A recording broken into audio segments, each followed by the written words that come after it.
نحمدہ ونصلی علی رسول الکریم اما بعد فاعوذ باللہ من الشیطان الرجیم بسم اللہ الرحمن الرحیم ما ننسخ من آیت او ننسها نأت بخیر منها او مثلها لم تعلم ان اللہ علی کل شیء قدیر۔ صدق اللہ العلی العظیم۔ محترم علماء کرام، آج کی جو ہماری نشست ہے اس کا موضوع ہے نسخ فی الحدیث، یعنی احادیث نبویہ میں احادیث منسوخ بھی ہوتی ہیں، اور اس میں سے پھر ہم نے انتخاب کیا ہے الجامع الصحیح کا، کیونکہ اہل سنت والجماعت کے ہاں اصح الکتب بعد کتاب اللہ الجامع الصحیح امام بخاری کی کتاب سمجھی جاتی ہے۔ تو نسخ کے حوالے سے آج کی نشست میں گفتگو ہوگی۔ انشاءاللہ کوشش کریں گے کہ یہ جتنا جلدی ہو سکے ہم اس ٹاپک کو کور کریں۔ تو آج کی اس نشست کی ابتدا ہم کرتے ہیں کہ نسخ، ہم نے جن چیزوں پر آج گفتگو کرنی ہے ان میں سے اس کا مقصد میں پہلے عرض کر دیتا ہوں۔ اس کے کئی مقاصد ہیں، لیکن مین جو مقصد ہے اور بڑا مقصد ہے وہ یہ ہے کہ آپ حضرات یہ دیکھیں کہ جب آپ کوئی تحقیقی کام کرتے ہیں اور اس کو مقالے کی صورت دیتے ہیں تو تحقیقی کام کس نوعیت کا ہونا چاہیے، آپ جو اقتباسات نقل کرتے ہیں وہ کس طرح کے ہونے چاہیے، اور بالخصوص اگر احادیث پہ آپ کا کام اور نسخ کے حوالے سے کام ہوتا ہے تو اس کے لیے ایک بطور نمونہ آپ کے سامنے مواد پیش کرنا ہے۔ اور ایک اور بات عرض کرنی ضروری ہے کہ یہ جو مواد میں پیش کرنے لگا ہوں یہ میری ذاتی تحقیق نہیں ہے، بلکہ مختلف علماء کرام کی تحقیق ہے۔ مجھے صرف یہ موقع ملا ہے کہ میں نے ان کو جمع کیا ہے، اور جمع کرنے کے بعد ایک مرتب انداز میں آپ کے سامنے پیش کر رہا ہوں۔ کام پہلے موجود ہے اور آراء پہلے سے موجود ہیں، صرف یہ ہے کہ ان کو مختلف کتب سے جمع کرنے کے بعد میں نے اپنی ترتیب سے آپ کے سامنے پیش کرنے کی کوشش کی ہے۔ نسخ کا لغوی معنی ہوتا ہے ازالہ کرنا، کسی چیز کو بدلنا، کسی چیز کو ختم کرنا، کسی چیز کو قائم مقام بنانا، کسی چیز کو نقل کرنا۔ تو مختلف معانی جو ہیں وہ لغات میں نسخ کے مذکور ہیں، لیکن ایک اس کا اصطلاحی مفہوم ہے، اور اصطلاحی مفہوم جو ہے وہ امام نووی رحمہ اللہ نے شرح صحیح مسلم جو ہے ان کی، اس میں لکھا ہے کہ رفع الشارع حکما منہ متقدم بحکم منہ متاخر، کہ کسی متاخر حکم کے ساتھ متقدم حکم شرعی کو ختم کرنا، ازالہ کرنا یا اس کو بدل دینا۔ جو شروع میں ہم نے قرآن پاک کی آیت تلاوت کی اس میں بھی نسخ کا ذکر ہے، تو یہ بات تو مصدقہ طور پر سمجھی جاتی ہے جمہور فقہا کے ہاں، جمہور علماء اور محدثین کے ہاں، کہ نسخ ہو سکتا ہے، اور قرآن مجید میں بھی نسخ موجود ہے اور احادیث مبارکہ میں بھی نسخ موجود ہے۔ البتہ بعض لوگوں کی کچھ لوگ ایسے بھی ہیں جن کی رائے ہے کہ قرآن مجید میں نسخ نہیں ہے۔ اس کی وجہ یہ ہے کہ اگر قرآن پاک میں کچھ آیات کو منسوخ مانا جائے تو بدا کا عقیدہ لازم آتا ہے، بدا لازم آتا ہے۔ بدا جو ہے یہ اہل تشیع کے ہاں، بعض اہل تشیع کے ہاں ایک عقیدہ ہے جس میں معاذ اللہ یہ اس کی معنی بیان کیا جاتا ہے کہ شاید اللہ جل شانہ کو اس چیز کا علم پہلے نہیں تھا اور بعد میں علم ہوا، تو بدا کا عقیدہ ہے۔ اس کو بعض اہل تشیع نے بھی کہا ہے کہ یہ عقیدہ جو ہے وہ غیر اسلامی عقیدہ ہے، اگر اس معنی میں لیا جائے جس معنی میں نے ابھی عرض کیا ہے۔ تو بہرحال کچھ لوگوں کا عقیدہ ہے، وہ یہ کہتے ہیں کہ بدا لازم آتا ہے، اس وجہ سے نسخ قرآن پاک میں نہیں ہے، انہوں نے انکار کیا ہے نسخ کا۔ اب یہ بات کہ ایک بحث ہے کہ کیا قرآن پاک کا نسخ احادیث سے ہو سکتا ہے یا نہیں ہو سکتا، یا احادیث کا نسخ، احادیث کو احادیث سے منسوخ کرنے میں کوئی اختلاف نہیں ہے۔ قرآن پاک کو قرآن پاک کی آیات کے ساتھ منسوخ کرنے میں بھی کوئی اختلاف نہیں ہے۔ ایک اور صورت ہے کہ جس میں قرآن کے ذریعے حدیث کو منسوخ کیا جاتا ہے یا حدیث کے ذریعے قرآن کو منسوخ کیا جاتا ہے۔ اب قرآن کے ذریعے کسی حدیث کا منسوخ کرنا، اس میں بھی اختلاف نہیں ہے، لیکن حدیث کے ذریعے قرآن پاک کو جو منسوخ کرنا ہے اس میں اختلاف ہے۔ اور اختلاف کی وجہ یہ ہے کہ جو حضرات کہتے ہیں کہ قرآن کی آیات میں سے بعض آیات کو یا کسی حکم کو منسوخ کیا جاتا ہے، سنت کے ذریعے کیا جا سکتا ہے، ان کی بھی کافی دلائل ہیں، اور وہ فرماتے ہیں کہ ما ینطق عن الہوا ان هو الا وحی یوحی، کہ آپ صلی اللہ علیہ وسلم اپنی طرف سے تو کچھ بھی نہیں فرماتے تھے، جو کچھ ہوتا تھا وہ وحی کے ذریعے ہوتا تھا۔ دوسرا ایک اور آیت مبارکہ ہے وما آتاکم الرسول فخذوہ وما نہاکم عنہ فانتہوا، اسی طرح وما کان لمؤمن ولا مؤمنۃ اذا قضى اللہ ورسولہ امرا ان یکون لہم الخیرۃ من امرہم۔ اس کے علاوہ بھی ایک آیت ہے وما ارسلنا من رسول الا لیطاع باذن اللہ۔ تو ان تمام آیات میں اس بات پر واضح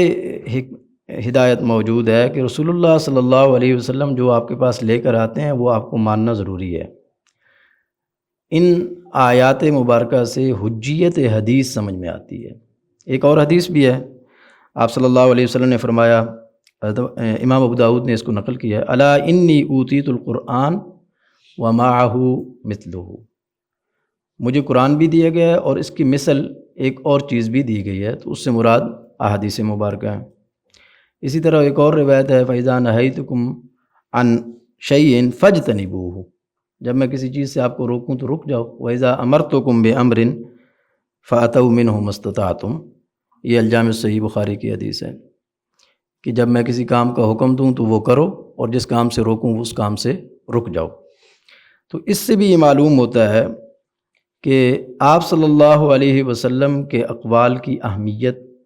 ہے، ان کو مانا جائے گا۔ اور بعض علماء جو فرماتے ہیں کہ آپ صلی اللہ علیہ وسلم کے اقوال کے ساتھ بعض احکام شرعی جو قرآن پاک میں موجود ہیں ان کی تنسیخ ہو سکتی ہے، ان کو نسخ کیا جا سکتا ہے، ان کے لیے یہ حدیث ناسخ بن سکتی ہے، ان کے دلائل میں اور بھی کئی ایک نصوص موجود ہیں۔ مثلا قرآن پاک کی آیت ہے سورۃ البقرہ میں فَوَلِّ وَجْهَكَ شَطْرَ الْمَسْجِدِ الْحَرَامِ، آیت نمبر 144 ہے۔ اب یہ آیت مبارکہ جب نازل ہوئی تو بعض صحابہ کرام جماعت کے ساتھ نماز پڑھ رہے تھے، تو ایک صحابی جاتے ہیں اور جا کر بتاتے ہیں کہ تحویل قبلہ ہو چکا ہے، تو وہ صحابہ نماز کے اندر ہی اپنا رخ بیت اللہ شریف کی طرف کر لیتے ہیں۔ تو یہ بہت بڑی دلیل ہے۔ ایک طرف تواتر عملی ہے، تواتر عملی یہ کہ 17 مہینے آپ صلی اللہ علیہ وسلم کی ابتداء میں نماز بیت المقدس کی طرف رخ کر کے پڑھی صحابہ کرام نے، لیکن ایک خبر واحد ایک ہی صحابی نے آ کر بتایا اور صحابہ کرام نے اپنا رخ بدل لیا، تو معلوم ہوا کہ خبر واحد سے کلام اللہ کے کسی حکم کو منسوخ کیا جا سکتا ہے، اگرچہ اب اس میں آپ صلی اللہ علیہ وسلم کا عمل موجود تھا اور تواتر عملی موجود تھا۔ اس کے بعد ایک اور روایت بھی ہے جو مشہور روایت ہے، جس کو ہم حجیت حدیث کے طور پر نقل کرتے ہیں کہ حضرت عبداللہ بن عمرو بن عاص رضی اللہ تعالیٰ عنہ فرماتے ہیں کنت اکتب کل شیء، میں آپ صلی اللہ علیہ وسلم سے جو کچھ بھی سنتا اس کو لکھ لیا کرتا تھا، ارید حفظہ، مجھے شوق تھا کہ میں احادیث مبارکہ کو زبانی یاد کروں۔ فنہتنی قریش، تو قریش کے کچھ لوگوں نے مجھے منع کیا، فقالوا انک تکتب کل شیء تسمعہ من رسول اللہ صلی اللہ علیہ وسلم، آپ صلی اللہ علیہ وسلم سے جو کچھ بھی سنتے ہیں اس کو نقل کر لیتے ہیں، لکھ لیتے ہیں۔ ورسول اللہ بشر یتکلم فی الغضب، اور آپ صلی اللہ علیہ وسلم تو ایک بشر ہیں، کبھی ان کی حالت ایسی ہوتی ہے کہ ان کو غصہ آیا ہوتا ہے۔ فَأَمْسَكْتُ عَنِ الْكِتَابِ، تو فرماتے ہیں کہ میں احادیث کو جو نقل کرتا تھا اور لکھتا تھا اس سے رک گیا۔ فَذَكَرْتُ ذَلِكَ لِرَسُولِ اللَّهِ صلی اللہ علیہ وسلم، یہ بات میں نے ذکر کی یا فذکر تو یہ بات اس بات فذکرت ذالک یہ بات ذکر کی گئی آپ صلی اللہ علیہ وسلم کے سامنے۔ فقال آپ صلی اللہ علیہ وسلم نے فرمایا اکتب فوالذی نفسی بیدہ ما خرج منی الا حق، آپ لکھا کیجئے کیونکہ میرے منہ سے جو کچھ نکلتا ہے وہ حق ہے، وہ سچ ہے۔ تو یہ بھی حجیت حدیث پر دلالت کرتی ہے۔ تو اب یہ مسئلہ کہ خبر واحد ہے یا خبر متواتر ہے یا خبر مشہور ہے یا مستفیض ہے یا عزیز ہے، اس میں بحث نہیں ہے۔ وہ علماء فرماتے ہیں کہ اس بات میں بحث کی جائے گی کہ خبر صحیح ہے یا ضعیف ہے، خبر صحیح ہے یا ضعیف ہے، کیونکہ تواتر میں اختلاف ہے۔ بعض حضرات نے کہا کہ صرف متواتر احادیث سے قرآن کے کسی حکم کو منسوخ کیا جائے گا، لیکن انہوں نے کہا کہ تواتر میں تو اختلاف ہے۔ بعض فقہا نے 5 کا عدد بھی لکھا ہے کہ تواتر 5 کے عدد سے بھی ثابت ہو جاتا ہے۔ اس میں مثال کے طور پر نضر اللہ عمران من سمع مقالتی، یہ جو حدیث پاک ہے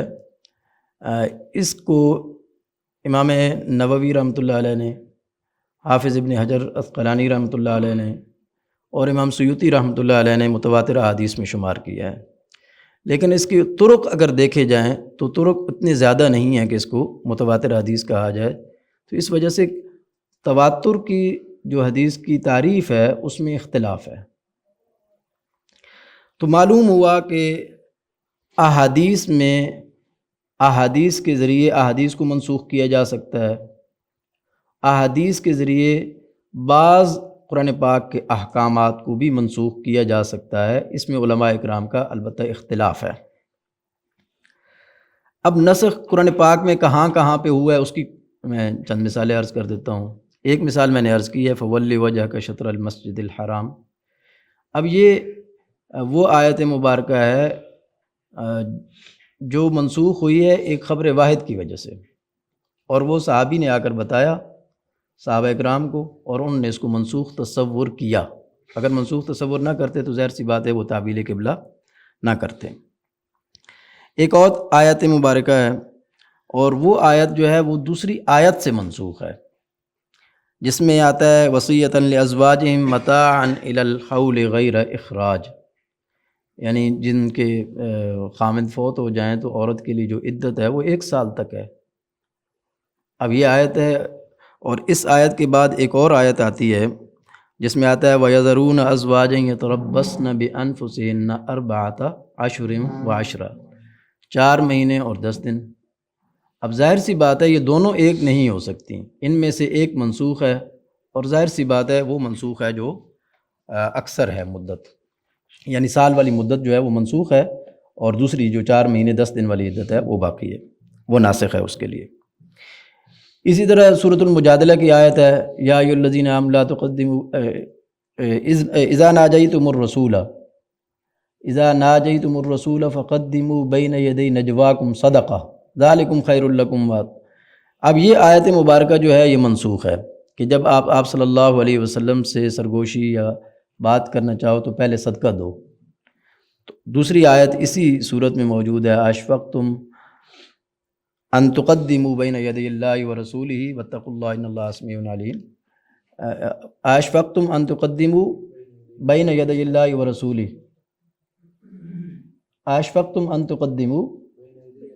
بین یدی نجواکم صدقہ۔ اس آیت میں آتا ہے کہ یہ جو دوسری آیت ہے اشفقتم ان تقدموا بین یدی نجواکم صدقہ فإن لم تفعلوا وتاب علیکم، اگر تم یہ نہ کرو تو یہ آیت جو ہے علماء نے لکھا ہے کہ پہلی آیت کے لیے ناسخ ہے۔ اب نسخ کے بارے میں جو ہم بحث کر رہے ہیں اس کی اہمیت کیا ہے؟ تو المستصفیٰ امام غزالی رحمۃ اللہ علیہ کی کتاب ہے، اس میں وہ فرماتے ہیں کہ لا یکون العالم مجتہدا الا اذا عرف ناسخ القرآن والسنۃ ومنسوخہما، کہ جب تک قرآن و سنت میں جو ناسخ اور منسوخ کی بحث ہے اس پر عبور نہ ہو تو آدمی اجتہاد نہیں کر سکتا، قرآن و سنت سے مسائل کا استنباط نہیں کر سکتا۔ قرآن و سنت سے اگر مسائل کا استنباط کرنا ہے تو یہ ضروری ہے کہ آپ کو ناسخ اور منسوخ دونوں کا علم ہو، اور ناسخ منسوخ قرآن پاک میں جو موجود ہیں ان آیات کا بھی علم ہو، قرآن مجید میں جو نسخ منسوخ آیات ہیں اس میں اختلاف ہے۔ بعض حضرات نے جیسے حضرت شاہ ولی اللہ رحمۃ اللہ علیہ نے 5 آیات لکھی ہیں، اسی طرح بعض لوگوں نے کچھ زیادہ لکھی ہیں، لیکن زیادہ تعداد قرآن پاک میں منسوخ آیات کی نہیں ہے۔ اب کہ نسخ کے بارے میں معلوم کیسے ہوگا احادیث میں کہ یہ حدیث منسوخ ہے یا حدیث منسوخ نہیں ہے؟ تو اس کے بارے میں ایک تو یہ ہے کہ آپ صلی اللہ علیہ وسلم نے اس پر تصریح فرمائی ہو۔ اس کی مثال ایسے ہے جیسے آپ صلی اللہ علیہ وسلم نے فرمایا کنت نہیتکم عن زیارت القبور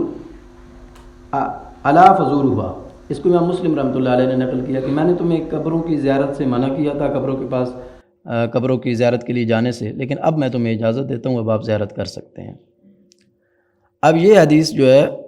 یہ معلوم ہو رہا ہے اس کے الفاظ سے کہ یہ حدیث ناسخ ہے، کیونکہ آپ صلی اللہ علیہ وسلم خود فرما رہے ہیں کنت نہیتکم، میں نے آپ کو پہلے منع کیا تھا۔ دوسری علامت یہ ہے کہ اس حدیث پر کسی صحابی کا قول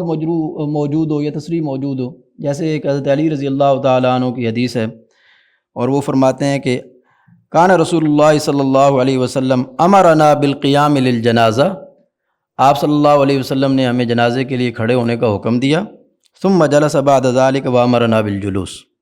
اور پھر بعد میں آپ صلی اللہ علیہ وسلم نے جنازے کے میں وہ جو کھڑے ہونے کا حکم تھا اس کو منسوخ کر کے بیٹھنے کا حکم دیا۔ اس کو امام احمد ابن حنبل رحمۃ اللہ علیہ نے مسند احمد میں مسند علی بن ابی طالب جو ہے اس میں جمع کیا ہے۔ آپ کو پتہ مسند احمد کی جو ترتیب ہے وہ صحابہ کرام کے اعتبار سے ہے، مسند علی ہے، مسند زید ہے، مسند تو مسانید ہیں اس میں، اس وجہ سے اس کو مسند احمد کہتے ہیں۔ اس میں مسند علی سیدنا علی المرتضیٰ رضی اللہ تعالیٰ عنہ کی روایات کا مجموعہ ہے، تو اس میں انہوں نے یہ روایت نقل کی ہے۔ اسی طرح ایک اور ہے کہ جس میں یہ معلوم ہو جائے کہ حدیث جو منسوخ ہے اس کا وقت پہلے ہے اور جو حدیث ناسخ ہے اس کا وقت بعد میں ہے۔ اس کی مثال ایسے ہے جیسے ام المؤمنین سیدہ عائشہ صدیقہ رضی اللہ تعالیٰ عنہ ایک روایت نقل کرتی ہیں، وہ فرماتی ہیں کہ کان رسول اللہ صلی اللہ علیہ وسلم فی بیتہ وہو شاک، آپ صلی اللہ علیہ وسلم کو کوئی تکلیف تھی اور آپ صلی اللہ علیہ وسلم گھر میں تھے، فصلی جالسا وصلی وراءہ قوم قیاما، آپ صلی اللہ علیہ وسلم نماز بیٹھ کر پڑھا رہے تھے اور پیچھے صحابہ کرام کھڑے ہو کر نماز پڑھ رہے تھے، فاشار الیہم ان اجلسوا، آپ صلی اللہ علیہ وسلم نے اشارہ فرمایا اور فرمایا کہ بیٹھ جاؤ۔ اور اب یہ روایت ہے، اس سے یہ ثابت ہوتا ہے کہ اگر امام بیٹھ کر نماز پڑھائے تو مقتدی کے لیے بھی لازم ہے کہ وہ بیٹھ کر نماز پڑھے، اور اس روایت کو امام بخاری رحمۃ اللہ علیہ نے نقل کیا ہے۔ اور دوسری اب روایت ہے وہ بھی ام المؤمنین سیدہ عائشہ صدیقہ رضی اللہ تعالی عنہا سے ہیں، فرماتی ہیں فجعل ابو بکر یصلی وهو یأتم بصلاۃ النبی صلی اللہ علیہ وسلم، کہ آخر وقت میں جس مرض میں آپ صلی اللہ علیہ وسلم کی وفات ہوئی اس سے کچھ وقت پہلے آپ صلی اللہ علیہ وسلم نماز کے لیے تشریف لائے تو سیدنا ابو بکر صدیق امامت کر رہے تھے۔ سیدنا ابو بکر صدیق نے جب دیکھا کہ رسول اللہ صلی اللہ علیہ وسلم تشریف لا رہے ہیں تو وہ پیچھے ہٹے، آپ صلی اللہ علیہ وسلم آگے ہوئے، نماز پڑھانی شروع کی، اور آپ صلی اللہ علیہ وسلم چونکہ بیمار تھے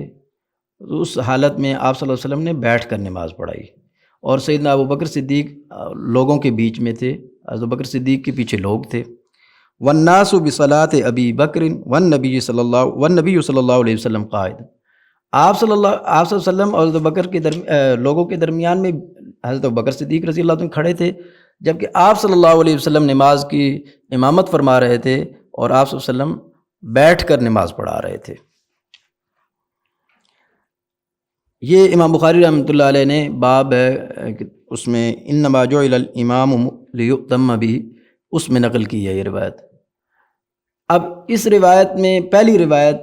کی نفی ہے، ظاہر سی بات ہے، پہلی روایت میں سیدہ عائشہ فرماتی ہیں کہ رسول اللہ صلی اللہ علیہ وسلم نے گھر میں نماز پڑھائی، لوگ کھڑے ہو کے نماز پیچھے پڑھ رہے تھے تو آپ صلی اللہ علیہ وسلم نے اشارے سے منع فرما دیا کہ بیٹھ کے نماز پڑھو۔ اور اس حدیث مبارکہ میں یہ آتا ہے کہ رسول اللہ صلی اللہ علیہ وسلم نے جب نماز پڑھائی، حضرت بکر پیچھے تھے تو آپ صلی اللہ علیہ وسلم نے بیٹھ کر نماز پڑھائی جبکہ لوگ کھڑے تھے، تو دونوں حدیثوں میں بظاہر تعارض ہے، تو معلوم ہوتا ہے کہ ایک حدیث اس میں سے منسوخ ہے اور ایک ناسخ ہے، اور ظاہر سی بات ہے کہ جو آخری حدیث ہے وہ والی ہے جس میں آپ صلی اللہ علیہ وسلم کی مرض الوفات کا ذکر ہے، کیونکہ اس کے بعد کوئی اور حدیث ہمارے پاس اس موضوع پر نہیں ہے۔ تو اس سے معلوم ہو جاتا ہے کہ تاریخ حدیث جو ہے وہ اگر معلوم ہو جائے کسی قرینے کی وجہ سے، تو پھر جو بعد والی حدیث ہوگی وہ پہلی والی حدیث کے لیے ناسخ ہوگی، اور پہلی والی حدیث اس کی کیا ہوگی؟ منسوخ ہوگی۔ اس کے بعد انواع النسخ ہیں جو الجامع الصحیح میں ہیں، مثلا امام بخاری رحمۃ اللہ علیہ نے وہ آیات نقل کی ہیں جو منسوخ ہو چکی ہیں، پھر وہ ہماری بحث اس سے متعلق نہیں ہے، لیکن امام بخاری رحمۃ اللہ علیہ نے چونکہ ذکر کی ہیں تو الجامع الصحیح کے حوالے سے میں آپ کو بتا دیتا ہوں۔ آیات ہیں جو تلاوت کا حکم باقی ہے اور معنوی حکم ختم ہو چکا ہے، جن کا معنی منسوخ ہو چکا ہے، یا تلاوت اور معنی دونوں منسوخ ہو چکے ہیں، وہ اقسام بیان کی ہیں، وہ ہماری اس سے متعلق نہیں ہیں۔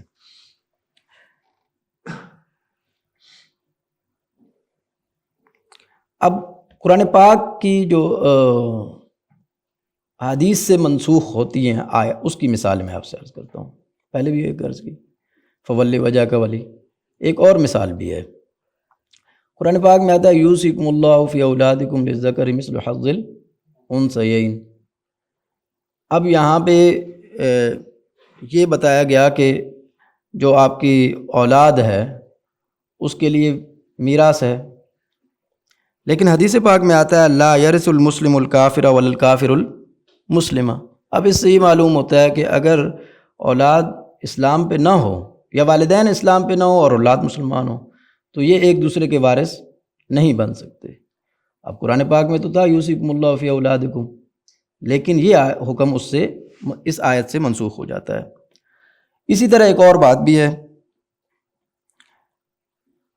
قرآن پاک میں آتا ہے ان ترک خیرا الوصیۃ للوالدین والاقربین بالمعروف۔ اب یہ حدیث بھی، یہ قرآن پاک کی آیت بھی منسوخ ہے، کیوں کہ آپ صلی اللہ علیہ وسلم نے فرمایا لا وصیۃ لوارث، وارث کے لیے کوئی وصیت موجود نہیں ہے، اور یہ ابن ماجہ نے اس حدیث کو نقل کیا ہے۔ اس کے بعد اب ہم اس بات کی طرف آتے ہیں بخاری شریف کی طرف، کہ بخاری شریف میں کیا منسوخ روایات موجود ہیں یا نہیں۔ تو ایک شروع میں ہم خلاصہ عرض کر دیتے ہیں تاکہ بعض کو سمیٹنا آسان ہو، اور بعض جو ہے اگر اس میں کوئی بات رہ بھی جاتی ہے تو کم از کم خلاصہ آپ کے ذہن میں ہو۔ یہ جو ہمارا تجزیہ ہے یہ 122 روایات بخاری کی جو ہیں ان پر مشتمل ہے۔ 122 احادیث بخاری کی ایسی ہیں، میں نے آیات کہہ دیا غلطی سے، 122 روایات اور احادیث بخاری شریف میں ایسی ہیں جن کے بارے میں نسخ کا کلام کیا گیا ہے۔ ضروری نہیں ہے کہ تمام کی تمام منسوخ ہوں، یعنی بعض جو ہے وہ مالکیہ کے ہاں منسوخ ہیں، بعض احناف کے ہاں منسوخ ہیں، اور ہر ایک کے پاس اپنے دلائل موجود ہیں جس کی تفصیل انشاءاللہ ہم عرض کریں گے۔ 122 احادیث اور 122 روایات بخاری شریف کے اندر ایسی ہیں جن میں نسخ کے بارے میں کلام کیا گیا ہے، اور 64 فقہی مسائل ہیں جن پر یہ احادیث کے منسوخ ہونے کی وجہ سے اثر پڑتا ہے اور اثر انداز ہوتی ہیں۔ یہ 122 روایات 64 فقہی مسائل پر اثر انداز ہوتی ہیں، اس کی بھی مثال ہم انشاءاللہ عرض کریں گے۔ اس کے بعد 7 احادیث ایسی ہیں الجامع الصحیح میں جو متفق علیہ اہل سنت والجماعت کے ہاں منسوخ ہیں۔ 7 احادیث ہیں، 3 نکاح متع کے بارے میں ہیں، 3 صوم عاشور کے بارے میں ہیں، اور ایک روایت جو ہے وہ جس آدمی پر قرض ہو اس کی نماز جنازہ پڑھنے کے حوالے سے ہے۔ اور ان میں سے نسخ جن میں راجح ہے، یعنی راجح قول یہ ہے کہ وہ احادیث منسوخ ہیں، ان کی تعداد 18 ہے، اور 92 ایسی ہیں جن میں نسخ کا کلام تو کیا گیا ہے لیکن وہ مرجوح قول ہے، نسخ کا قول مرجوح ہے، راجح نہیں ہے۔ راجح قول جو ہے وہ 18 میں ہے، 7 متفق علیہ ہے۔ تو یہ تو ہے ہماری اس بحث کا خلاصہ۔ اب ہم آگے ایک ایک مثال، کیونکہ یہ بہت لمبی بحث ہے تو ہم صرف ایک نمونے کے طور پر چند مثالیں آپ کے سامنے عرض کریں گے۔ اس کو ہم 3 یا 4 حصوں میں تقسیم کر سکتے ہیں۔ پہلی بات جو ہے وہ عبادات کے حوالے سے۔ عبادات میں طہارت ہے، نماز ہے، روزہ ہے، حج ہے، زکوٰۃ ہے، یہ 5 ہیں۔ طہارت، نماز، روزہ، حج، زکوٰۃ، یہ 5 چیزیں ہیں۔ ان 5 میں روایات موجود ہیں۔ طہارت کے باب میں پھر جاتے ہیں تو وضو ہے، تیمم ہے اور غسل ہے۔ تو ہم نے صرف اور صرف ایک آدھ نمونے کے طور پر چیزیں آپ کے سامنے ذکر کرنے کے لیے یہاں پہ ذکر کرنی ہے، کیونکہ اگر سب کو احاطہ کیا جائے تو بہت مشکل ہو جائے گی۔ ایک مثال آپ کے سامنے ہم ذکر کرتے ہیں، اور یہ مثال ہے کتاب الطہارہ میں سے۔ اب ایک مسئلہ ہے کہ اگر کتا کسی برتن میں منہ ڈال لے تو اس برتن کا حکم کیا ہے، اس کو کتنی مرتبہ دھونا ہے؟ حدیث میں 3 مرتبہ بھی ہے اور 7 مرتبہ کا ذکر بھی موجود ہے۔ حضرت ابو ہریرہ رضی اللہ تعالیٰ عنہ فرماتے ہیں اذا شرب الکلب فی اناء احدکم فلیغسلہ 7، تو اس کو 7 مرتبہ دھونا ہے۔ اس کو امام بخاری رحمۃ اللہ علیہ نے باب الماء الذی یغسل بہ شعر الانسان اس میں نقل کیا ہے، اور مسلم نے بھی نقل کیا ہے۔ ہم چونکہ بخاری کی بات کر رہے ہیں تو زیادہ اب میں حوالہ بخاری کا ہی دوں گا، باقی حدیث کا اگر بخارا حوالہ آتا ہے اس طریقے سے کہ وہ ناسخ ہیں تو پھر میں ان کا ذکر کروں گا۔ تو یہ حدیث اس میں اب یہ معلوم ہوتا ہے کہ 7 مرتبہ کتے کے جوٹھا برتن جو ہے اس کو دھونا ضروری ہے، کیونکہ حدیث پاک میں آ گیا۔ اب اس پر احناف فرماتے ہیں کہ نہیں، یہ منسوخ ہے، اور اس کے لیے ناسخ حدیث جو ہے وہ تو ہے ہی ہے، اس پر فتویٰ بھی ہے حضرت ابو ہریرہ رضی اللہ تعالی عنہ کا کہ انہوں نے عمل اپنے حدیث کے مطابق نہیں کیا، بلکہ انہوں نے فتویٰ 3 مرتبہ دھونے کا دیا۔ تو احناف کے ہاں یہ اصول ہے کہ اگر راوی کا فتویٰ اپنے عمل کے خلاف ہو تو اس کے فتوے کو ترجیح دی جائے گی، لہٰذا وہ یہ کہتے ہیں کہ یہ بخاری شریف کی یہ روایت جو ہے یہ منسوخ ہے۔ وجہ کیا ہے؟ افتاء ابی ہریرہ رضی اللہ تعالی عنہ، اور اس فتوے کو ابن الحمام نے شرح فتح القدیر میں نقل کیا ہے۔ اچھا، اس کے بعد کیا صرف حضرت ابو ہریرہ رضی اللہ تعالیٰ عنہ کا فتویٰ کافی ہے؟ نہیں، بلکہ اس کو منسوخ کرنے کے لیے ایک اور روایت بھی موجود ہے، اور وہ روایت یہ ہے کہ آپ صلی اللہ علیہ وسلم سے نقل کیا گیا، آپ صلی اللہ علیہ وسلم نے فرمایا من اقتنى کلبا لیس بکلب ماشیا او ضاربا نقص کل یوم من عملہ قیراتان۔ کسی آدمی نے اگر کتا ایسا رکھا ہوا ہے، یہ جو استدلال ہے وہ اس طرح ہے کہ یہ جو روایت ہے جس میں آیا کہ 2 کی رات اس کے اعمال میں سے کم کر دیے جائیں گے اگر کسی کے پاس کتا ہے ایسا، تو یہ روایت کہتے ہیں احناف کی دلیل یہ ہے کہ یہ روایت پہلے تھی۔ اس کی کیا دلیل ہے کہ یہ روایت پہلے تھی اور دوسری روایت بعد میں ہے، یعنی 3 مرتبہ والی بعد میں ہے؟ اس کو وہ دلیل یہ دیتے ہیں کہ عبداللہ بن مغفل جو ہیں رضی اللہ تعالیٰ عنہ سے منقول ہے، قال فرمایا امر رسول اللہ صلی اللہ علیہ وسلم بقتل الکلاب ثم قال ما بالهم وبال الکلاب ثم رخص فی کلب الصید وکلب الغنم وقال اذا ولغ الکلب فی الاناء فاغسلوه 7 مرات وعفروا الثامن فی التراب۔ اب یہ احناف کہتے ہیں کہ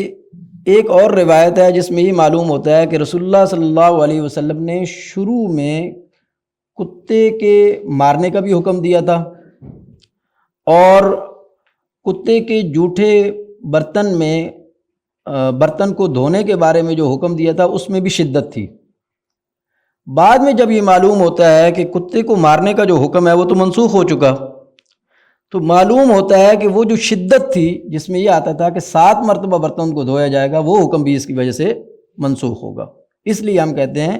کہ 3 مرتبہ اس برتن کو دھویا جائے گا، اور 3 مرتبہ دھونے کی روایت بھی موجود ہے۔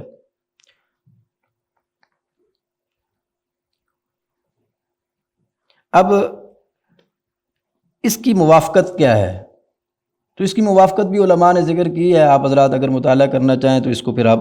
ابن حجر عسقلانی رحمۃ اللہ علیہ نے فتح الباری میں نقل کیا ہے، وہاں پہ دیکھ سکتے ہیں کہ احناف کے قول کو ترجیح حاصل ہے، یا حضرت ابو ہریرہ رضی اللہ تعالیٰ عنہ کی جو دوسری روایت ہے، جس میں جو روایت میں 7 مرتبہ آیا، اس قول کو ترجیح حاصل ہے۔ اچھا، اس کے علاوہ اب اور بھی یہاں پہ یعنی کہ احادیث تو ہیں جن کے بارے میں کلام کیا گیا ہے کہ یہ منسوخ ہیں۔ مثلا کتاب الغسل میں ہے، مواقیت الصلاۃ میں ہے، کتاب الاذان میں ہے، کتاب الجمعہ میں ہے، سجود القرآن میں ہے، العمل فی الصلاۃ، الصلاۃ والجنائز، ان تمام ابواب میں ایک نہ ایک 2 3 احادیث موجود ہیں جن کے بارے میں نسخ کا کلام ہوا ہے۔ اب ہم اس سے آگے بڑھتے ہیں اور جاتے ہیں کتاب الصلاۃ میں۔ کتاب الصلاۃ میں ایک مشہور مسئلہ ہے کہ فجر کی نماز کا جو وقت ہے وہ جلدی پڑھنی چاہیے اندھیرے میں، یا جب تھوڑی روشنی پھیل جائے اس وقت پڑھنی چاہیے۔ تو اس میں احناف کا قول جو ہے وہ اسفار کا ہے،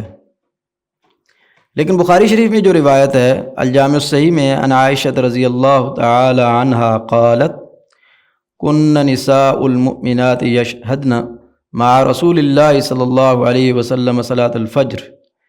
کہ خواتین آپ صلی اللہ علیہ وسلم کے دور میں مسجد میں جماعت کے ساتھ نماز کے لیے تشریف لاتی تھیں۔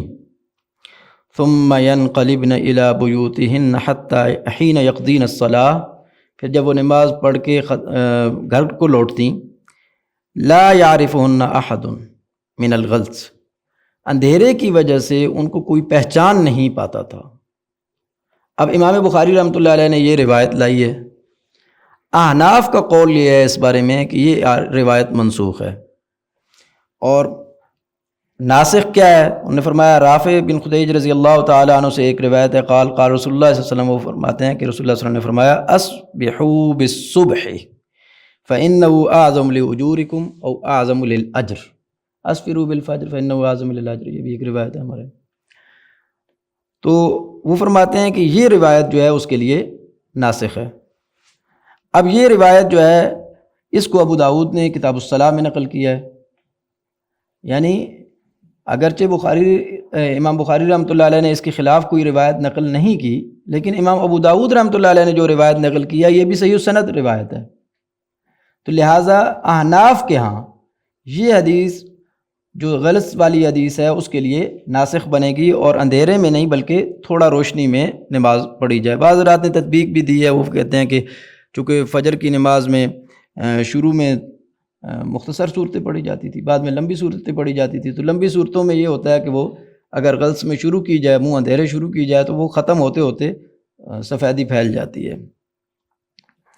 اور اس میں احناف نے ایک ام المؤمنین سیدہ عائشہ رضی اللہ تعالی عنہ سے ایک قول بھی نقل کیا ہے، وہ ہے کہ قالت فرضت صلاۃ السفر والحضر رکعتین، پہلے نماز سفر میں اور حضر میں 2 رکعتیں ہوتی تھیں۔ فلما اقام رسول اللہ صلی اللہ علیہ وسلم بالمدینہ زید فی صلاۃ الحضر رکعتان، کہ جب آپ صلی اللہ علیہ وسلم مدینہ تشریف لائے تو حضر جو نماز ہے مقیم آدمی کی، اس میں 2 رکعت کا اضافہ ہو گیا۔ اور وترکت صلاۃ الفجر، اور صبح کی نماز اسی طرح بدستور چھوڑ دی گئی 2 رکعتیں۔ تو وہ فرماتے ہیں کہ اس وقت نماز جو فجر ہے اس کی تلاوت لمبی ہوتی تھی، تو اس وجہ سے بعض لوگوں نے اس کو تطبیق دینے کی بھی کوشش کی ہے۔ تو یہ ایک مثال ہے، باقی مثالیں اور بھی اس باب میں عرض کی جا سکتی ہیں، لیکن وقت کی وقت جو ہے وہ بہت کم ہے ہمارے پاس، اور یہ کافی بحث جو ہے وہ طویل وقت درکار ہے اس کے لیے، تو ہم اس لیے ایک مثال کے طور پر آگے چلتے جاتے ہیں اور بات کو آگے بڑھاتے ہیں۔ تو زکوٰۃ میں جاتے ہیں، تو زکوٰۃ میں صدقۃ الفطر ہے۔ صدقۃ الفطر کے بارے میں امام بخاری رحمۃ اللہ علیہ نے ایک روایت نقل کی ہے، فرض رسول اللہ صلی اللہ علیہ وسلم زکوٰۃ الفطر صاعا من تمر او صاعا من شعیر علی العبد والحر والذکر والانثى والصغیر والکبیر من المسلمین وَأَمَرَ بِهَا أَن تُؤَدِّيَ قَبْلَ خُرُوجِ النَّاسِ إِلَى الصَّلَاةِ، کہ آپ صلی اللہ علیہ وسلم نے ہر عاقل بالغ، مذکر مؤنث، مرد عورت اور غلام اور آزاد، ان پر صدقہ فطر جو ہے وہ ایک سا فرض کیا ہے۔ اب یہ روایت جو ہے اس سے ہی معلوم ہوتا ہے کہ صدقۃ الفطر جو ہے وہ ضروری ہے اور فرض ہے، واجب ہے۔ لیکن ایک اور حدیث ہے قیس بن سعد رضی اللہ تعالیٰ عنہ سے مروی ہے، یہ امام نسائی رحمہ اللہ نے اس کو نقل کیا ہے۔ وہ فرماتے ہیں کہ امرنا رسول اللہ صلی اللہ علیہ وسلم بصدقۃ الفطر قبل ان تنزل الزکوٰۃ فلما نزلت الزکوٰۃ لم یأمرنا ولم ینہانا ونحن نفعلہ، کہ آپ صلی اللہ علیہ وسلم نے زکوٰۃ کا حکم دینے سے پہلے، زکوٰۃ کا حکم نازل ہونے سے پہلے تو ہمیں صدقۃ الفطر کا حکم دیا تھا، لیکن زکوٰۃ کا جب حکم نازل ہو گیا تو پھر آپ صلی اللہ علیہ وسلم نے ہمیں صدقۃ الفطر ادا کرنے کا حکم نہیں دیا اور نہ ہمیں منع کیا۔ تو اس سے استدلال کر کے یہ کہا جاتا ہے کہ صدقۃ الفطر جو ہے یہ جو بخاری کی روایت کے موجب واجب قرار دیا گیا تھا وہ منسوخ ہے۔ یہ جمہور کا مسلک نہیں ہے، میں نے صرف شروع میں عرض کیا کہ بخاری شریف کی تمام روایات جو ہم ذکر کریں گے اس میں یہ ضروری بات نہیں ہے کہ یہ تمام روایات منسوخ ہیں، بلکہ ان 122 روایات پر کہیں نہ کہیں نسخ کا کلام ہوا ہے، اور اس میں سے جو متفقن علیہ منسوخ احادیث ہیں ان پر بھی ہم بات کریں گے۔ تو یہ مثال ہے عبادات میں، پہلے میں نے مثال دی وضو کی کہ اس کے لیے پانی کا وہ ہے ولوغ القلب والا، دوسرا مسئلہ آیا استغفار بالفجر کا، اور تیسرا آ گیا صدقۃ الفطر کا۔ اب چوتھا مسئلہ جو ہے وہ حج کے بارے میں ہم نقل کرتے ہیں۔ تو اس میں یہ ہے کہ آپ صلی اللہ علیہ وسلم احرام باندھ کر تشریف لے گئے حج کے لیے اور پھر اس کو عمرے میں تبدیل کر دیا۔ یہ روایت جو ہے امام بخاری رحمہ اللہ نے نقل کی ہے۔ جابر بن عبداللہ رضی اللہ تعالیٰ عنہ سے روایت ہے قدمنا مع رسول اللہ صلی اللہ علیہ وسلم ونحن نقول لبیک اللہم لبیک بالحج فامرنا رسول اللہ صلی اللہ علیہ وسلم فجعلناها عمرہ۔ آپ صلی اللہ علیہ وسلم نے ہم تو حج کا احرام باندھ کے آئے تھے اور حج کے لیے تلبیہ پڑھ رہے تھے، اور آپ صلی اللہ علیہ وسلم نے ہمیں اس کو عمرے میں تبدیل کرنے کا حکم دے دیا۔ اب یہ روایت ہے اور اس کو ابن رشد نے نام دیا ہے تحویل النیت من الاحرام بالحج الى العمرہ، بدایۃ المجتہد میں امام ابن رشد رحمہ اللہ نے اس کو نام دیا۔ تو اب یہ جو روایت ہے اس پر بھی بعض احناف نے کہا ہے کہ یہ روایت منسوخ ہے۔ اس کی وجہ یہ ہے کہ ابو نضرہ رضی اللہ تعالیٰ عنہ سے روایت ہے، ابو نضرہ سے روایت ہے کنت عند عبداللہ ابن جابر، میں عبداللہ ابن جابر رضی اللہ تعالیٰ عنہ کے پاس تھا، فاتاہ آتن، ان کے پاس کوئی آدمی آیا، فقال ان ابن عباس وابن الزبیر اختلفا فی المتعتین، کہ ابن زبیر رضی اللہ تعالیٰ عبداللہ بن زبیر اور سیدنا ابن عباس رضی اللہ تعالیٰ عنہما کے درمیان دو متوں کے بارے میں اختلاف ہو گیا، ایک متۃ النکاح اور ایک متۃ حج جو ہے اس کے بارے میں۔ تو اب یہ روایت ہم یہ عرض کرتے ہیں کہ حضرت ابن عباس حضرت عبداللہ بن زبیر فرماتے تھے کہ نہا عمر رضی اللہ تعالیٰ عنہ عن متعۃ الحج، اور دوسرے متع کے بارے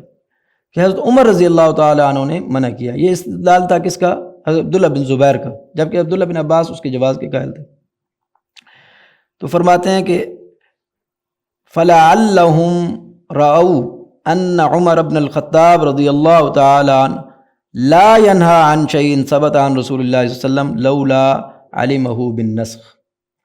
اگر حضرت عمر رضی اللہ تعالیٰ عنہ کو اس کے نسخ کے بارے میں معلوم نہ ہوتا تو حضرت عمر رضی اللہ تعالیٰ عنہ اس سے استدلال کر کے منسوخ روایت کو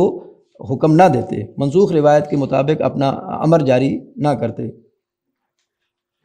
تو یہ ایک مثال ہو گئی حج سے۔ اسی طرح روزوں سے ہے، تو روزوں والی جو روایت ہے یہ روایت جو ہے متفق علیہ ہے، اور یہ ہم لیں گے صوم عاشور کا جو وجوب ہے ان روزوں کے بارے میں۔ ایک روایت ہے امام بخاری رحمۃ اللہ علیہ نے ایک روایت نقل کی ہے، فرماتے ہیں قال قدم النبی صلی اللہ علیہ وسلم المدینہ فرأى اليہود تصوم یوم عاشوراء، آپ صلی اللہ علیہ وسلم مدینہ تشریف لائے، یہودیوں کو دیکھا وہ عاشورہ کے دن کا روزہ رکھتے ہیں، فقال ما ھذا، آپ نے پوچھا یہ کیا ہے؟ قالوا هذا یوم صالح هذا یوم نجى اللہ بنی اسرائیل من عدوهم فصامہ موسیٰ، یہ بڑا بابرکت دن ہے، اس دن اللہ تعالیٰ نے بنی اسرائیل کو فرعون سے نجات دی اور موسیٰ علیہ السلام نے شکرانے کا روزہ رکھا۔ قال، تو آپ صلی اللہ علیہ وسلم نے فرمایا انا احق بموسیٰ منکم، میں تو زیادہ پھر حقدار ہوں اس کا۔ فصامہ وامر بصیامہ، آپ صلی اللہ علیہ وسلم نے خود بھی روزہ رکھا اور اپنے اصحاب کو بھی روزہ رکھنے کی تلقین فرمائی اور حکم دیا۔ ایک روایت۔ دوسری روایت آتی ہے حضرت ابو موسیٰ اشعری رضی اللہ تعالیٰ عنہ سے، یہ عبداللہ بن عباس رضی اللہ عنہ کی روایت تھی۔ دوسری روایت ابو موسیٰ اشعری رضی اللہ تعالیٰ عنہ سے، فرماتے ہیں کان یوم عاشوراء تعدہ الیہود عیدا، کہ یہودی جو ہے وہ عاشورہ کے دن کے روزے کو یا عاشورہ کے دن کو عید کے طور پر مناتے تھے، کیونکہ ان کو بنی اسرائیل سے اللہ تعالیٰ نے بنی اسرائیل کو اللہ تعالیٰ نے فرعون سے نجات دی تھی، اس وجہ سے وہ عید کے طور پر مناتے تھے۔ فقال النبی صلی اللہ علیہ وسلم، آپ صلی اللہ علیہ وسلم نے ارشاد فرمایا فصوموہ انتم، تم بھی روزہ رکھو۔ تیسری حدیث جو ہے اس باب میں وہ ہے سلمہ بن الاکوع رضی اللہ تعالیٰ عنہ سے، فرماتے ہیں امر النبی صلی اللہ علیہ وسلم رجلا من اسلم، ایک یہودیوں میں سے کوئی آدمی تھا، اس نے اسلام قبول کیا تو اس کو آپ صلی اللہ علیہ وسلم نے حکم دیا ان اذن فی الناس ان من کان اکل فلیصم بقیت یومہ، اگر لوگوں میں اعلان کریں کہ جس آدمی نے ابھی تک کچھ نہیں کھایا، ان من کان اکل فلیصم بقیت، جس آدمی نے کچھ کھا لیا وہ باقی دن کا روزہ رکھے، ومن لم یکن اکل فلیصم، اور جس آدمی نے کھایا ہے وہ روزہ رکھے، فإن اليوم یوم عاشورہ، یعنی عاشورہ کے دن میں آپ صلی اللہ علیہ وسلم نے روزہ رکھنے کا حکم فرمایا۔ امام بخاری رحمۃ اللہ علیہ نے 3 روایات ذکر کی، ایک روایت عبداللہ بن عباس رضی اللہ تعالیٰ عنہ سے مروی ہے، اور دوسری روایت جو ہے وہ حضرت ابو موسیٰ اشعری سے، اور تیسری روایت سلمہ بن الاکوع رضی اللہ تعالیٰ عنہ اجمعین سے، اور یہ روایات تینوں متفق علیہ منسوخ ہیں۔ ان کے لیے ناسخ کیا ہے؟ اچھا، ان کی نسخ کا قول کس کس نے کیا ہے؟ کس کس نے کہا کہ یہ روایات منسوخ ہیں؟ ان میں احناف شامل ہیں، مالکیہ شامل ہیں، شوافی شامل ہیں، حنابلہ شامل ہیں، ابن اعظم ظاہری بھی شامل ہیں، اور ابن الجوزی رحمہ اللہ نے بھی، اور ابن شاہین ایک محدث ہیں، ان تمام حضرات نے کہا ہے کہ یہ روایت منسوخ ہیں، وجوب نہیں ہے۔ اور ان کا استدلال کیا ہے؟ وہ فرماتے ہیں کہ حدیث ہے سیدہ عائشہ رضی اللہ تعالی عنہ سے، قالت فرماتی ہیں کان رسول اللہ صلی اللہ علیہ وسلم امر بصیام یوم عاشوراء فلما فرض رمضان کان من شاء صام ومن شاء افطر، یعنی یہ اس وقت کی بات ہے جب روزوں کی فرضیت نہیں ہوئی تھی، جب روزوں کے بارے میں رمضان کے روزے فرض کر دیے گئے تو پھر یہ حکم جو ہے وہ استحباباً تھا، کوئی رکھنا چاہتا ہے تو رکھ لے، افطار کرنا چاہتا ہے تو افطار کرے۔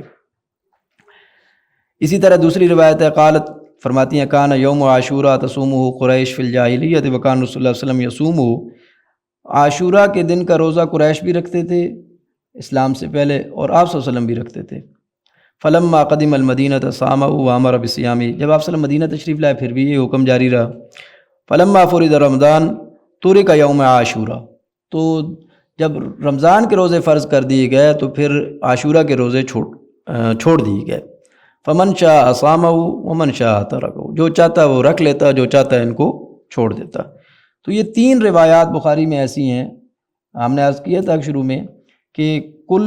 7 روایات ایسی ہیں جو متفق علیہ ہیں، جو منسوخ ہیں اور الجامع الصحیح میں موجود ہیں۔ ان میں سے 3 یوم عاشور کے بارے میں تھیں، اور 3 جو ہیں وہ نکاح متع کے بارے میں ہیں، اور ایک روایت ایسے شخص کا قرض جنازہ پڑھنا جس کے اوپر قرض ہو۔ تو یہ 3 روایات ہم نے عرض کر دی ہیں۔ اچھا، اس کے بعد ہے عبادات کی ہم نے بات کر لی۔ عبادات کے بعد ہم جاتے ہیں بیوع میں، تو کتاب البیوع میں بھی کئی ایک مثالیں موجود ہیں۔ مثلا کتاب البیوع میں خیار مجلس پر ایک روایت موجود ہے، اس میں نسخ کا کلام ہے، اور ربا النسیہ، بیع العرایہ، بیع المسرات، اور ما يتعلق بکتاب الاستقراض، اس میں بھی ایک روایت ہے۔ اس طرح ما يتعلق بکتاب الحرث والمزارعہ، اس میں بھی ایک روایت ہے۔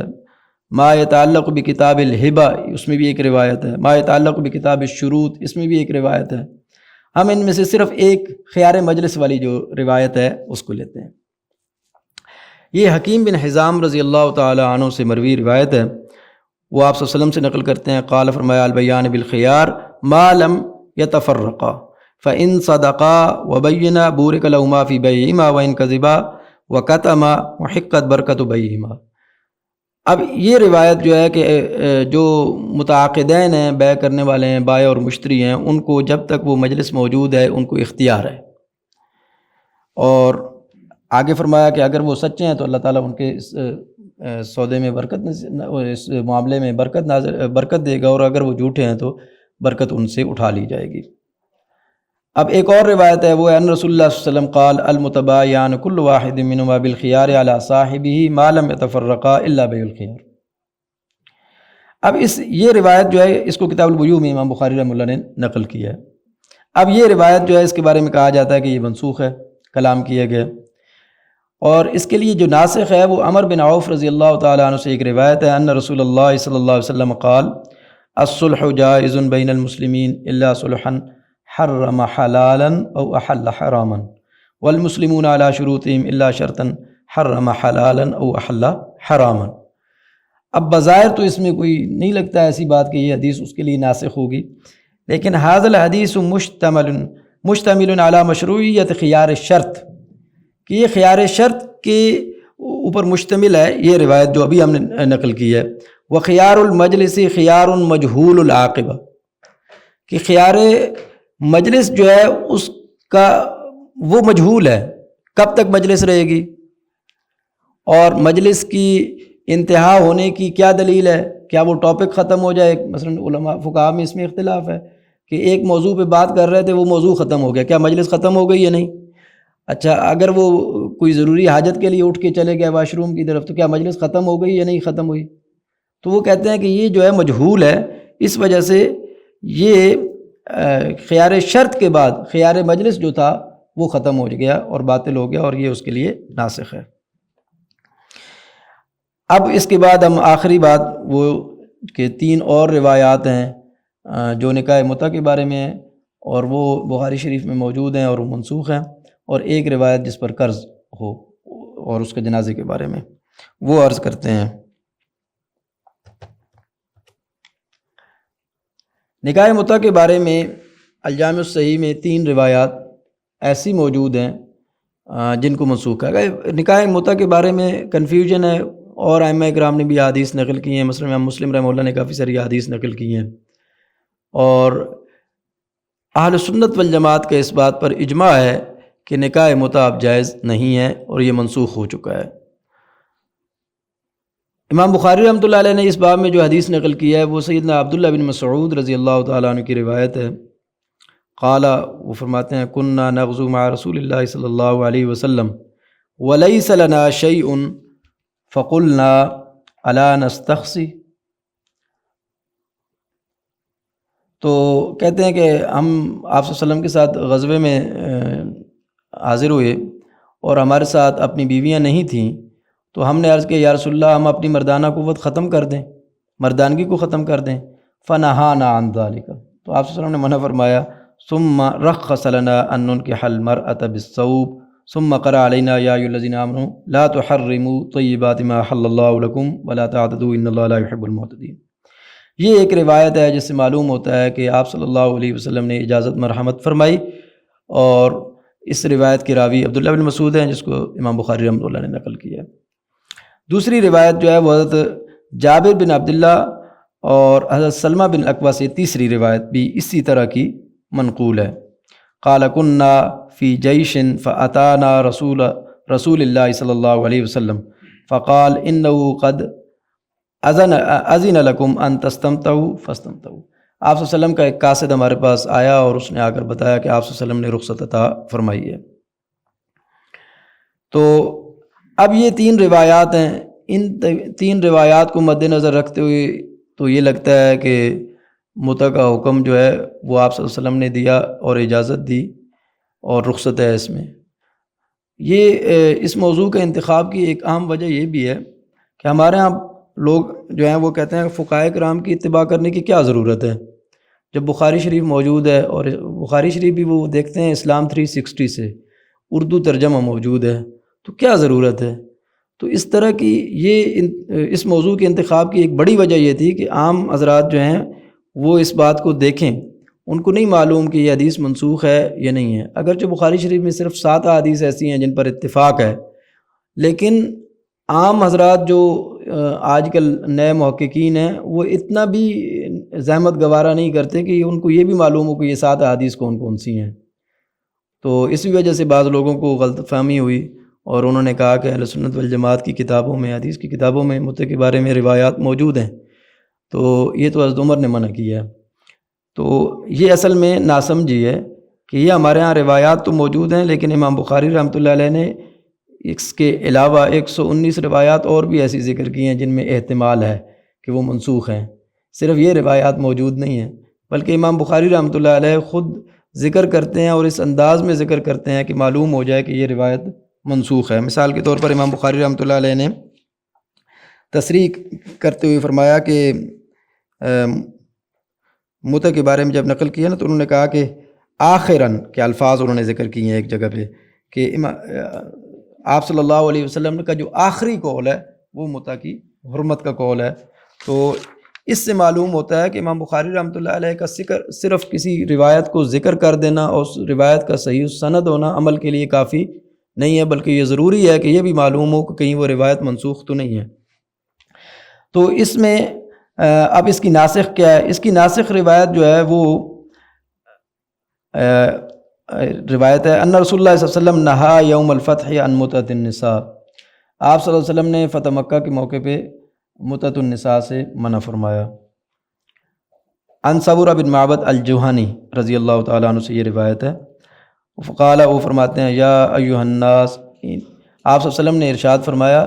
وہ نقل کرتے ہیں یا ایھا الناس، آپ صلی اللہ علیہ وسلم نے فرمایا اے لوگو انی کنت آذنت لکم فی الاستمتاع من النساء، میں نے تمہیں متعۃ النساء کی اجازت دی تھی، وان اللہ قد حرم ذلک الی یوم القیامہ، اب اس کو اللہ تعالیٰ نے قیامت کے دن تک کے لیے حرام کر دیا ہے۔ فمن کان عندہ منہن شیء، اگر کسی کے پاس یعنی کوئی اس طرح کی تعلق موجود ہے تو وہ اس سے قطع تعلق ہی کر لے، وہ اس کو ختم کر لے۔ اچھا، اب اس پر ایک اور بحث ہے، وہ بحث یہ ہے کہ جس حدیث کو ناسخ قرار دیا جا رہا ہے، اس حدیث کا وقت جو بتایا جا رہا ہے وہ یوم الفتح ہے، یعنی فتح مکہ۔ تو فتح مکہ یہ یوم الفتح، یہ اس کے بعد ایک غزوہ آتا ہے، اس کی بھی ایک روایت موجود ہے کہ آپ صلی اللہ علیہ وسلم نے اس کی بار اجازت دی، جس وجہ سے صحابہ اکرام میں یہ روایت نہیں پہنچ سکی، اور صحابہ اکرام جو ہیں وہ کہتے ہیں کہ ہم حضرت عمر رضی اللہ تعالیٰ عنہ کے دور تک، یعنی حضرت صلی اللہ علیہ وسلم کے دور میں بھی ہم کرتے تھے، حضرت بکر کے دور میں بھی کرتے تھے، اور حضرت عمر رضی اللہ تعالیٰ عنہ کے دور تک بھی یہ جاری رہا، پھر حضرت عمر رضی اللہ تعالیٰ عنہ نے اس کو منع فرما دیا۔ اس پر تحقیقی بحث کی ضرورت ہے۔ حضرت عمر رضی اللہ تعالیٰ عنہ کی حیثیت ایک امیر المومنین کی بھی تھی، اور انتظامی طور پر بھی حضرت عمر رضی اللہ تعالیٰ عنہ اس کو منع فرما سکتے ہیں، لیکن اس پر جو ہمارے ہاں قول ہے اور محقق قول ہے وہ یہ ہے کہ فقہاء کرام کا اس بات پر اجماع ہے، لہٰذا اگر کوئی اہل سنت والجماعت مسلک کو فالو کرتا ہے تو اس کے لیے یہ جائز نہیں ہے۔ اسی طرح سیدنا علی المرتضیٰ رضی اللہ تعالیٰ عنہ نے جب دیکھا کہ حضرت ابن عباس رضی اللہ تعالیٰ عنہ جو ہے وہ متع کے سلسلے میں جو فتویٰ دیتے ہیں اس میں کچھ نرم ہیں، تو انہوں نے فرمایا مہلاً یا ابن عباس فإن رسول اللہ صلی اللہ علیہ وسلم نہا عنہا یوم خیبر وعن لحوم الخمر الانسیہ، کہ آپ صلی اللہ علیہ وسلم نے خیبر کے دن اس کو منع فرمایا۔ بعض لوگ یہ کہتے ہیں کہ یہ خیبر کے دن جب منع کیا تو وہ تو بہت پہلے ہے، تو اس کے بعد پھر آپ صلی اللہ علیہ وسلم نے اس کو منع نہیں فرمایا ہو، اجازت دی ہے بقید، تو جب اجازت دی ہے تو بعد والے حکم کو دیکھا جائے گا۔ لیکن یہ بات جب آپ صلی اللہ علیہ وسلم حضرت علی رضی اللہ تعالیٰ نے ابن عباس رضی اللہ تعالیٰ عنہ سے کی تو اس وقت آپ صلی اللہ علیہ وسلم دنیا میں موجود نہیں تھے۔ ابن عباس رضی اللہ تعالیٰ عنہ فتویٰ تب دیتے تھے کیونکہ ابن عباس کی وفات، آپ صلی اللہ علیہ وسلم کی وفات کے وقت عمر 12 سال تھی، تو یہ بات ہے تب جب آپ صلی اللہ علیہ وسلم دنیا سے جا چکے تھے، اور حضرت علی نے ان کو منع کیا کہ آپ اس پہ نرم گوشہ نہ رکھیں، کیوں کہ آپ صلی اللہ علیہ وسلم نے منع فرمایا تھا۔ تو کیا حضرت علی رضی اللہ تعالیٰ عنہ کے علم میں یہ بات نہیں تھی کہ حضرت علی رضی اللہ تعالیٰ عنہ اس کو نقل کرتے کہ ہاں بعد میں اجازت دی ہے؟ تو اس سے یہ معلوم ہوتا ہے کہ صحابہ اکرام کے ہاں بھی محقق قول یہ تھا، لیکن اگر کچھ صحابہ نے یہ کیا ہے تو ان تک شاید وہ احادیث نہیں پہنچی تھی جن میں آپ صلی اللہ علیہ وسلم نے قیامت تک کے لیے اس کو حرام کیا یا منع فرمایا۔ تو یہاں یہ بات تھی ہماری آج کی اس بخاری کی منسوخ روایات کے بارے میں۔ تو آج اس ٹاپک کو ہم یہیں پہ ختم کریں گے۔ اس ٹاپک کا میں آخر میں ایک تجزیہ اور خلاصہ سا بیان کر دیتا ہوں۔ پہلی بات یہ ہے کہ قرآن پاک میں بھی اہل سنت والجماعت کا عقیدہ یہ ہے کہ منسوخ آیات موجود ہیں اور تعداد میں اختلاف ہے۔ فوز الکبیر میں حضرت امام شاہ ولی اللہ رحمہ اللہ نے ان کی تعداد 5 لکھی ہے۔ دوسری بات، قرآن پاک کی آیات کو اور حکم کو منسوخ کر سکتا ہے۔ قرآن پاک کے ذریعے احادیث منسوخ ہو سکتی ہیں اور حدیث کے ذریعے بھی حدیث منسوخ ہو سکتی ہے۔ اس کے لیے کئی روایات موجود ہیں، جیسے میں نے عرض کیا کہ آپ صلی اللہ علیہ وسلم نے فرمایا کنت نہیتکم عن زیارت القبور، کہ میں تمہیں قبروں کی زیارت سے منع کرتا تھا، اللہ فزور ہوا، اب آپ زیارت کر سکتے ہیں، اس کی اجازت ہے۔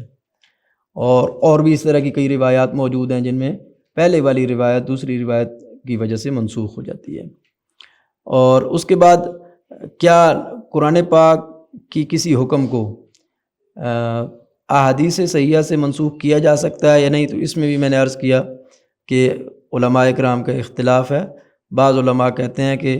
اس میں منسوخ ہو سکتا ہے، اور ان کی دلیل کیا ہے؟ وہ فرماتے ہیں کہ جب تحویل قبلہ کا حکم آیا تو صحابہ جماعت کے ساتھ نماز پڑھ رہے تھے، ایک صحابی نے جا کر عرض کیا کہ قرآن پاک کی آیت میں قبلے کی تبدیلی کا حکم آ چکا ہے، تو یہ خبر واحد تھی۔ تو وہ صحابہ اکرام جو ہیں نماز کے دوران ہی انہوں نے اپنا رخ بدل لیا۔ تو ایک طرف آپ صلی اللہ علیہ وسلم کا تواتر عملی موجود ہے، 17 مہینے صحابہ اکرام نے آپ صلی اللہ علیہ وسلم کے ساتھ آپ صلی اللہ علیہ وسلم کی اقتداء میں قبلہ جو بیت المقدس ہے اس کی طرف منہ رخ کر کے نماز پڑھی، اور اس ایک خبر واحد کی وجہ سے صحابہ اکرام نے